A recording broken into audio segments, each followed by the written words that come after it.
बता देता हूँ। जी। एज 28 एज है मेरी, और मैंने कंप्यूटर साइंस में बैचलर्स किया था 2019 में, एंड मेरी 66 परसेंटेज है। और राइट। मैं तकरीबन पिछले 5-7 साल से फ्रीलांसिंग कर रहा हूँ, और लाइक मोर देन $1000 कभी ज़्यादा ही से अर्न कर लेता हूँ, रिमोटली काम करता हूँ। तो कुछ सेविंग्स भी मैंने कर ली है।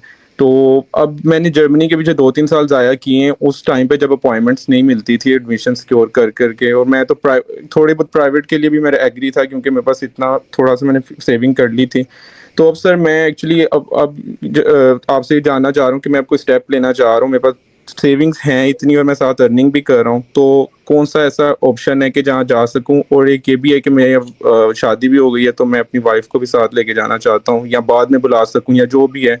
सो मतलब बुलाना है बाद में। तो सही है। आप क्या इसके लिए मुझे करेंगे? और मैं वेब डेवलपर हूँ, वैसे मेरी आईटी बेस्ड फील्ड है और काफ़ी मेरा इसमें वास्ट एक्सपीरियंस हो चुका है।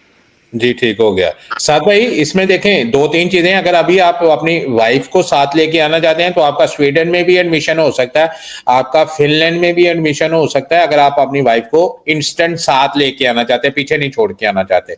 तो आप आइसलैंड में भी आ सकते हैं, आप लटविया में भी आ सकते हैं। ये 4 कंट्रीज़ हैं जो आपको अपना डिपेंडेंट जो है वो साथ लाने की परमिशन देती हैं। इसके ऊपर जो आपका खर्चा आएगा वो 10 से 12,000 यूरो खर्चा आएगा।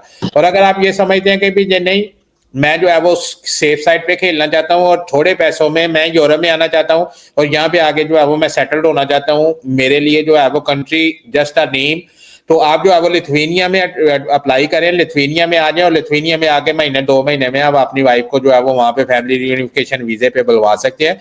क्योंकि लिथुआनिया भी जो है वो, अगर आप स्टूडेंट वीजे पे आते हैं मास्टर्स करने के लिए, तो आपको जो है वो अपनी वाइफ को फैमिली रियूनिफिकेशन वीजे पे अलाउ करता है। तो उसके अंदर जो आपका जो टोटल एक्सपेंस आएंगे वो तकरीबन कह लेंगे भी 5 से 6,000 यूरो आएंगे। ठीक है तो सर, एक्चुअली एक तो में फ़िनलैंड था। आपकी आपके पास आ जाएगी।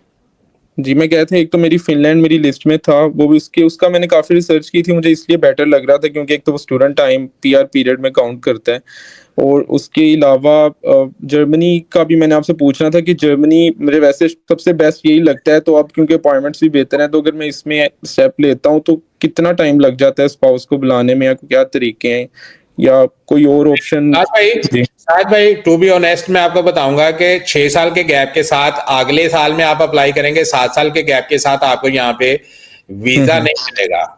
पहली बात। दूसरी बात, अगर आपको फर्ज करें वीजा मिल भी जाता है तो फिर भी आप अपनी वाइफ को बुलवाते बुलवाते आपको 3 साल लग जाएंगे।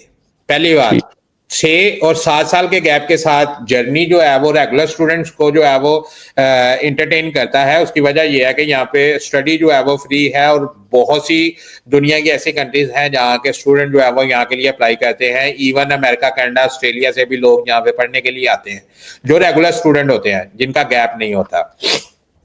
तो इसलिए अगर आप उस लिस्ट में जाएंगे तो बहुत नीचे चले जाएंगे और आपका नाम ही नहीं आएगा, आपके और साल जो है वो जाया हो जाएंगे। जैसे माशाल्लाह से आपने पहले बताया कि 3 साल आप ऑलरेडी जो है वो जर्नी के चक्कर में जो है वो जाया कर चुके हैं, और अगर अभी भी जो है वो एक स्पेसिफिक कंट्री के पीछे लगे रहेंगे तो 2-3-4 साल अगले आपके और भी जाया हो सकते हैं। जब आपको होश आएगी कि भी नहीं मैंने तो यूरोप ही सिर्फ जाना है, जर्मनी जो है वो मैं नहीं जा सकता, तो फिर जो है वो आप उस कंट्री में भी नहीं जा सकेंगे। इसलिए जो मिलता है वो ले लें, जो ठीक मिलता है। है वो ले लें, और यहाँ पे आके जो है वो स्ट्रगल करें कि आप जर्मनी में कैसे जा सकते हैं। यहाँ पे भी बड़े जो है वो आपको वेज मिल जाए।